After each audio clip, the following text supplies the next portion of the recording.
नमस्कार मेरे प्यारे साथियों, मैं प्रमोद सिंह आज जो है आपकी शुरुआत करने वाला हूं क्लासेस हिंदी का। और इसमें जो है आप लोगों का आज 40 क्वेश्चन का टारगेट हमारा रहेगा। अराउंड 40 to 50 क्वेश्चन रहेंगे। साथ ही साथ इसका रिवीजन क्लासेस आप लोगों को यूट्यूब पर मिल जाएगा। तो ये आप लोगों को यूट्यूब चैनल दिया गया है MCG अकेडमी, और मेरा अनअकैडमी प्रोफाइल जो है MCG अकेडमी के नाम से ना होते हुए प्रमोद सिंह रावत नाम से है। यदि आप लोग कोई भी प्लस कोर्स परचेस करना चाहते हैं तो MCG अकेडमी 10 का रेफरल कोड यूज़ करें, जिससे आप लोग को 10% का डिस्काउंट मिल सके। वॉइस क्लियर आ रही है भाई? बता दीजिए एक बार। फर्स्ट क्वेश्चन पूछ रहा है, निम्न में से रस का चयन करें। तो क्वेश्चन दिया गया है, प्रिय मृत्यु का अप्रिय महासंवाद पाकर विष भरा चित्रस्थ सी निर्जीव सी हो रह गई हत उत्तरा। तो उत्तरा इस तरीके से आप लोगों का एक प्रसंग दिया गया है किसी का। तो उसके अकॉर्डिंग आप लोगों को ये बताना है कि इसमें रस कौन सा है। तो इसमें जो आप लोगों का दिया गया है कि रस का चयन करना है, तो इसमें करुणा रस जो है आप लोगों का राइट आंसर रहेगा डी। अगला कहता है, निम्न शब्दों में से उपसर्ग सहित उपसर्ग रहित शब्द को बोल रहा है। उपसर्ग रहित किसमें, मतलब उपसर्ग आप लोगों का प्रयोग नहीं किया गया। उपसर्ग आप लोग जानते हो, किसी भी वाक्य में या क्रिया में किसी विशेष शब्द में आकर के उसका अर्थ चेंज कर देता है ना, तो उसको क्या कहते हैं, उपसर्ग कहते हैं। तो बताइए भाई उपसर्ग कौन सा है। तो यहाँ पर जो आप लोगों से पूछा गया था कि उपसर्ग रहित, तो उपसर्ग रहित का मतलब इसमें जो है उपसर्ग का प्रयोग नहीं किया गया है। अब आप लोग देखना, चयन में आप लोगों का कोई भी उपसर्ग लगा है क्या? नहीं लगा है। अधोभाग, अधोभाग में अधो आप लोगों का उपसर्ग है, भाग आप लोगों का जो है एक कोई भी वाक्य है या कोई शब्द है। कुठौर में ठौर जो आप लोगों का अलग शब्द है, कु आप लोगों का उपसर्ग जुड़ा हुआ है। अधोपतन में अधो जो आप लोगों का दिया गया है, लेकिन पतन इसमें आप लोगों का अलग शब्द है। इसी तरीके से आप लोगों का इसमें सिर्फ उपसर्ग नहीं है, चयन में वगैरह सभी में जो आप लोगों का उपसर्ग है। नेक्स्ट क्वेश्चन आप लोगों से कहता है, MPSI वेस्ट क्वेश्चन जो आप लोगों से पूछे जाते हैं वो यही पूछे जाते हैं, सिक्वेंस वाला क्वेश्चन, कि फर्स्ट दिया रहता है और लास्ट दिया रहता है। आप लोगों को बीच वाले जो नंबर दिए रहे हैं, बीच वाले, उनको क्या सिक्वेंस वाइज सेट आप लोगों को करना है। तो बताइए भाई कौन सा इसमें आप लोगों का राइट आंसर होगा। अच्छे से पढ़ लीजिए। देखो इसका जो फाइनली सेट जो आप लोगों का बनेगा वो आप लोगों से क्या कहता है, देख लीजिए। इसको हम सेट करते हैं। वी वाला इसमें आप लोगों का राइट आंसर हो रहा है, या रा या व ला। तो रा मीन्स देशभक्ति में भौगोलिक एकता भी पाई जाती है। प्राचीन काल से ही संस्कृत भाषा ने राष्ट्रीयता को मजबूत किया और भारत में सभी धर्मों के मानने वाले परस्पर समान भाव से रहते हैं। तो इस तरीके से आप लोगों का जो है आप लोगों का राइट आंसर होगा बी वाला। इसको सीक्वेंस वाइज जमाना था। ओके, नेक्स्ट क्वेश्चन आप लोगों से कहता है, अशुद्ध भाग का चयन कीजिए। तो वाक्य जो आप लोगों को दिए गए हैं इसमें अशुद्ध भाग का चयन कीजिए, कौन सा भाग अशुद्ध है उसमें।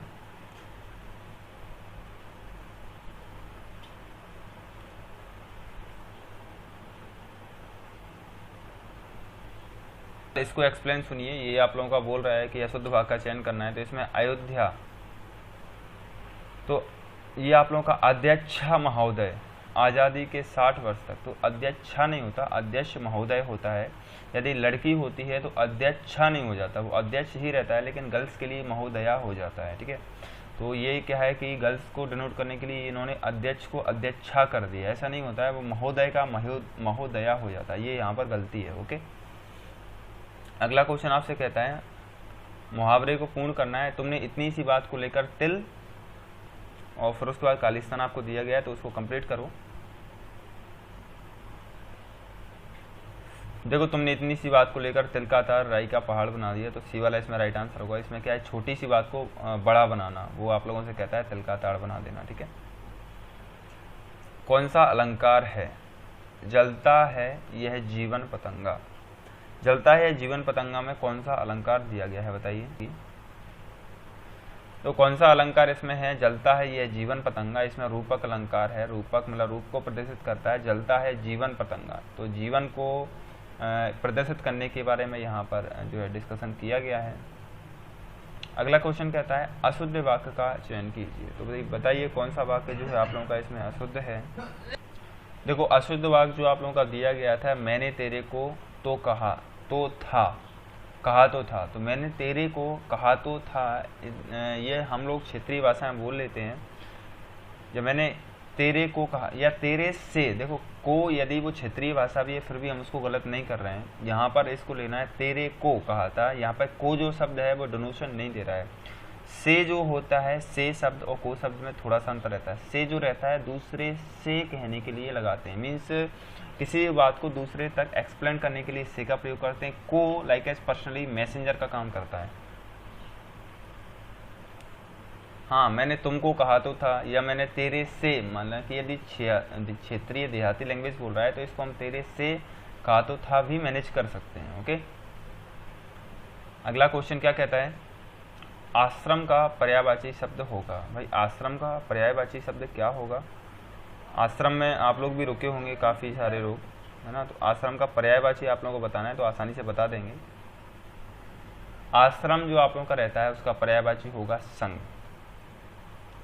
तो आप लोगों का संघ की बात कर रहा है तो देखो आश्रम का मतलब होता है एक तरीके से जैसे आश्रय। आश्रम जो आप लोगों का शब्द बना हुआ है वो एक मेल को मिला करके बना हुआ है। आश्रम पुराने ज़माने में किस लिए बनाया करते थे? नेक्स्ट क्वेश्चन आपसे कहता है वाचनामृत में समास है, तो भाई बताइए वाचनामृत में आपका समास कौन सा है? देखो इसमें जो आप लोगों का राइट आंसर होगा वो आप लोगों का ये वाचनामृत में कर्मधारय समास राइट आंसर होगा। इसमें जो आप लोगों का राइट आंसर क्या हो गया? कर्मधारय समास। देवालय, देव्यालय में संधि कौन सी है? देखो देवालय और देव्यालय दो अलग अलग शब्द हैं, थोड़ा सा इसमें जो है फंसना नहीं है, ठीक है, राइट आंसर देना है। देखो देव्यालय में जो आप लोगों का है वो यण संधि होगी, क्योंकि यण का मैंने बताया था या रा ला वा, तो देव प्लस आय, देव या लय, मतलब ये या जो आपको आ रहा है ना वो आप लोगों का यण संधि को डिनोट करता है। संस्कृत में पढ़ोगे तो और आसानी से सीख जाओगे। अगला क्वेश्चन कहता है सही वर्तनी का चयन कीजिए। भाई 396 में सही वर्तनी का चयन करो। सही वर्तनी का इसमें चयन करना था तो आप लोगों का प्रशंसनीय जो आप लोगों का इसमें राइट आंसर था वी वाला। ओके, निम्न पंक्तियों का चयन कीजिए। लेवल हाई कर दिया, ये लो। विद्या धन उधम बिना कहे जू पावे कौन, बिना ढुलाए नाम ले ज्यों पंखा को कौन। तो ये क्या है आपको ये बताना है। ये आप लोगों की चौपाई है, क्या है आप लोगों ने पढ़ रखा होगा, तो बताइए भाई ये है क्या। देखो ये दोहा जो दिया गया है उसमें आपसे बोल रहा है कि विद्या धन उधम बिना, यहाँ उधम का मतलब संघर्ष से लिया गया है। विद्या धन उधम बिना कहू जू पावे कौन, मीन्स बिना संघर्ष के विद्या किसने अर्जित की है। जैसे बिना ढुलाए ना मिले ज्यों पंखों को पौन, तो पौन जो आप लोगों का है वो पवन का पर्याय है। पौन पर्यायवाची है पवन का, हवा, मतलब बिना ढुलाए ना मिले, मतलब यदि पंख पक्षी नहीं हिलाएगा तो उसको हवा भी नहीं मिलेगी। तो इसी तरीके से यदि हम खूब मेहनत नहीं करेंगे तो हम भी जो है विद्या अर्जित नहीं कर सकते हैं। सेम उसी तरीके से जो है यदि चिड़ियाँ जो आप लोग पक्षी होते हैं वो भी यदि पंख नहीं ढुलाएंगे तो उनको भी हवा नहीं मिलेगी। यहाँ पौन जो आप लोगों को दिया गया ना वो हवा से लिया गया है। ओके, दोहा है ये। ऑफकोर्स बिना कुछ भी किए कुछ नहीं मिलता है। ये वाला कहता है स्वावलंबी व्यक्ति सदा सुखी रहते हैं। वाक्य क्या कहना चाहता है आपसे? स्वावलंबी व्यक्ति सदा सुखी कैसे रह सकता है भाई? स्वावलंबी व्यक्ति सदा सुखी रहते हैं तो ये संयुक्त वाक्य है, क्योंकि सदा जो आप लोगों का है वो तो आप लोगों का यदा तदा सदा ये उसका काम करता है। अव्यय, अव्यय, हाँ अव्यय के रूप में काम कर सकता है ना। लेकिन सुखी रहते हैं, व्यक्ति सदा सुखी रहते हैं, एक तरीके से ये मिक्स्ड वाक्य है। ओके, रक्तिमा में प्रत्यय पहचानिए। भाई रक्तिमा में प्रत्यय पहचान करके बताइए कौन सा प्रत्यय होगा। रक्तिमा में प्रत्यय, तो देखो उपसर्ग आगे लगता है, प्रत्यय पीछे लगता है, तो इसमें जो आप लोगों का प्रत्यय जो होगा वो इमा। देखो रक्त में यदि इमा जोड़ेंगे तब जाकर के रक्तिमा होगा। तो आप लोगों को मैं बताना चाहूँगा कि फाइनली चीज़ों को जोड़कर ही हमको शब्द में जो अर्थ परिवर्तित होता है उसी को हम प्रत्यय और उपसर्ग की संज्ञा देते हैं। ठीक है, शुद्ध वाक्य का चयन कीजिए। भाई कर लेंगे, बिल्कुल कर लेंगे। शुद्ध वाक्य का चयन फिलहाल करके बताइए। सभी लोग इनको बताइए कि इन्होंने कमेंट करके आंसर दिया, इसकी सजा क्या हो। शुद्ध वाक्य का चयन करना था। शुद्ध वाक्य का जो आप लोगों का चयन करना है वो ये है कि मेले में अनेक लोग थे। अभी फिलहाल जो आप लोगों का है, मैंने बताया था क्वेश्चन आपसे पूछ रहा है कर कमल में समास कौन सा है, तो बताइए कौन सा समास है। फिलहाल ये आपका जो दिया गया है कर कमल, तो इसमें कर्मधारय समास है कर कमल। ठीक है, कर्म को प्रधानता दी जा रही है यहाँ पर। सन्मति संधि का विच्छेद कीजिए। सन्मति जो आप लोगों का रहता है, आपने सुना होगा सर्व को सन्मति दे भगवान, ईश्वर अल्लाह तेरा नाम, वो सुना होगा ना आप लोगों ने। तो इसका एक्सप्लेन फिलहाल विच्छेद करके बताइए क्या होगा इसका। इसमें जो आप लोगों का राइट आंसर होगा वो ये बी वाला राइट आंसर होगा। जब आप व्यंजन संधि पढ़ोगे तो उसमें क्या कहता है कि सी वाला जो आप लोगों का ता वर्ग, आप लोगों ने पढ़ा होगा ता वर्ग, चा वर्ग, चा वर्ग, ता वर्ग, टा वर्ग। तो वर्ग का मतलब जो पहला वाला जो अक्षर रहता है वही वाला वर्ग होता है। जैसे टा वर्ग में कौन कौन से आता है, टा ठा डा डा ना, ता वर्ग में ता था दा दा ना। तो इस तरीके का वो इनके कंसेप्ट रहते हैं कि जैसे कि आप लोगों का ये दिया है विच्छेद करने पर जो आप लोगों का दिया है और उसके तुरंत बाद भी आप लोगों का यदि व्यंजन ही है तो ता वर्ग का तीसरा अक्षर आएगा। इस तरीके से इनका रहता है, ठीक है। तो जैसे कि ता वर्ग है और यदि इनको जोड़ देंगे तो ता था दा धा, ता था दा धा ना, मतलब ना आ जाएगा, पंचम शब्द आएगा। इस तरीके से इनके रूटीन रहते हैं, यदि आप लोगों ने पढ़ा हो तो। ओके, ऐसे ही तुक्का नहीं लगाना चाहिए, आई थिंक सो। अगला क्वेश्चन आप लोगों को क्या कहता है, निम्न में से कौन सा कथन सत्य है। तो बताइए भाई कौन सा कथन आप लोगों का सत्य है। नहीं थी, अभी इस कथन का कीजिए। तो कथन में जो है आप लोगों के सभी सही हैं कि अलंकार का अर्थ होता है आभूषण श्रृंगार, बिल्कुल अलंकार का यही अर्थ होता है। सौंदर्यवर्धक गुण अलंकार कहलाते हैं, बिल्कुल कहलाते हैं। अलंकारों के योग से काव्य मनोहरी बन जाता है, बिल्कुल बन जाता है। तो फिलहाल इसमें सारे के सारे वाक्य आप लोगों के सही हैं। ये आप लोगों का अत्यंत महत्वपूर्ण प्रश्नों में से फिर से एक क्वेश्चन ये आपका आ गया है कि पहला और अंतिम तो एकदम कवर्ड है, लेकिन बीच के जो चार आप लोगों को दिए गए हैं उनको सेट करना है। तो कीजिए भाई, बनाइए एक अच्छी सी स्टोरी। मैं भी कंफ्यूज हो जाता हूँ आप लोगों के लिए।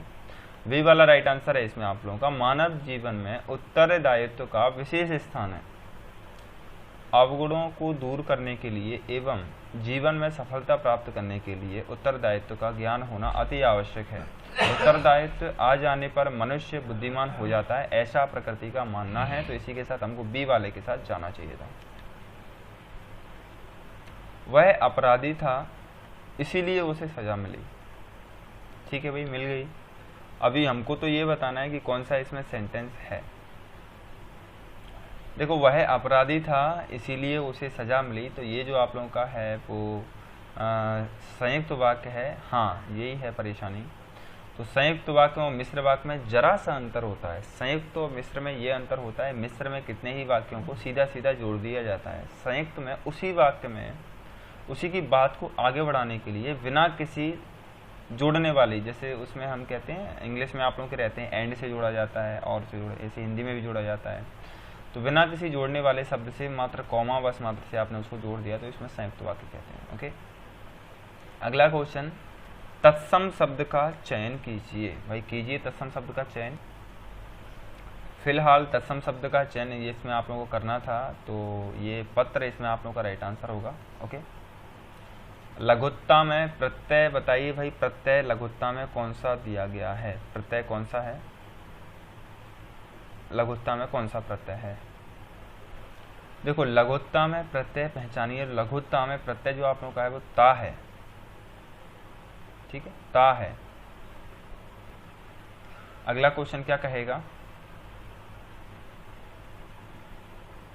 फिलहाल ये देखिए, गांव वालों के प्रश्नों के आगे नए अफसर की, गांव वालों के प्रश्नों के आगे नए अफसर की क्या हो गया, मतलब उसको क्या इसमें राइट आंसर होगा। इसमें ये जो आप लोगों का है वो इसमें घिग्गी बन गई। घिग्गी बन गई का मतलब चुप्पी सध जाना या ना बोल पाना। अभी आप ही एक साथ 10 क्वेश्चन मेरे से पूछोगे, I can't explain all at a one time. Same condition उसके साथ हुई, नए अफसर के साथ गांव वालों ने एक साथ बहुत सारे क्वेश्चन पूछ दिए और वो नहीं बता पाया। अगला क्वेश्चन कहता है ता वर्ग। मैंने अभी आपको बताया था ना, ता वर्ग होता है, टा वर्ग होता है, चा वर्ग होता है, का वर्ग होता है। इसी तरीके से ता वर्ग के वर्णों का उच्चारण स्थान कहाँ है, तो ये सारी चीजें आपको पता होना चाहिए। उच्चारण स्थान कहाँ है। तालव्य क्या होता है, जीभ के जस्ट ऊपरी वाला भाग। दंत क्या होता है, दांत होते हैं। ओंठ आप लोग जानते हो, नसिका भी आप जानते हो। तो फिर ता वर्ग जब आप लोग बोलते हो तो अपनी जिह्वा कहाँ टच होती है, दांतों में गिरती है, कहाँ गिरती है। तो ये हिंट था, फिर आप बताइए क्या आंसर होगा। तावर के वर्णों का उच्चारण स्थान आप लोगों का दंत होता है, वी वाला इसमें आप लोगों का राइट आंसर होगा, जिसको हम बोलते हैं ना ता। अभी आप लोग ऐसा कर सकते हो, क्या मुंह खोल कर ही ता पूरा बोल के दिखाइए, आप बोलो ता, नॉट पॉसिबल है ना। हॉट बिना मिलाए आप ता बोल सकते हो, ता, था, दा, है ना। हॉट नहीं मिल रहा है तो इस तरीके से आपको क्या है एक्सप्लेन खुद से करो। अगला क्वेश्चन आप लोगों का क्या है, फिलहाल यहाँ पर जो आप लोगों का दिया गया है कि दंते आप लोगों का राइट आंसर हो जाएगा। अगला क्वेश्चन है आधार का पर्यायवाची शब्द क्या होगा, तो बताइए भाई आधार का पर्यायवाची शब्द क्या होगा। तो अधर का पर्यायवाची होता है रधन, अधर।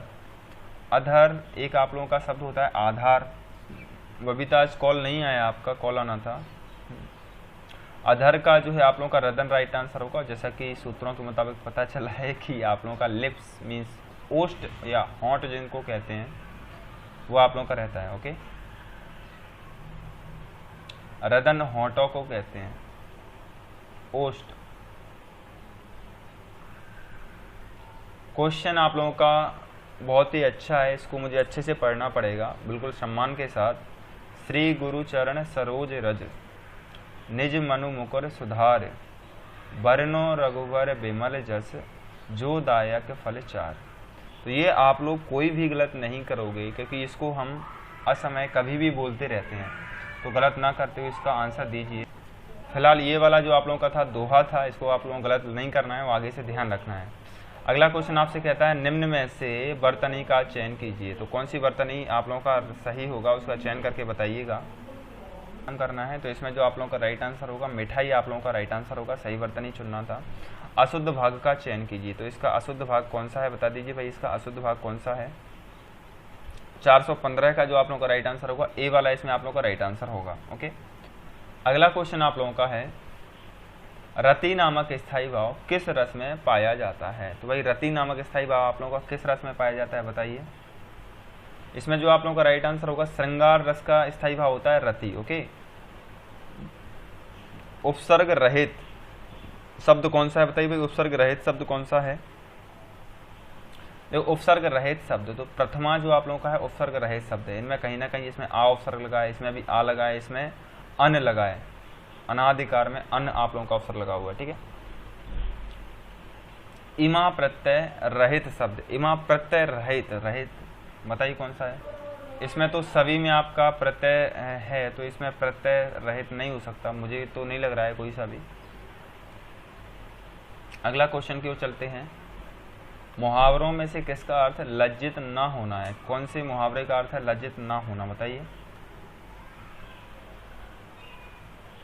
देखो आप लोगों का है मुहावरे में किसका अर्थ बिना लज्जित ना होना, तो आंख में पानी ना होना, हम कहते हैं ना कि शर्म लिहाज ना होना, इस तरीके से होता है आप लोगों का कि आंख में पानी ना होना, बेशर्म एक तरीके से कह सकते हैं। अगला क्वेश्चन आपका सही विलोम युक्त नहीं है, कौन सा पेयर जो है आप लोगों का सही विलोम जोड़ा उसमें नहीं है बताइए, किसमें नहीं है।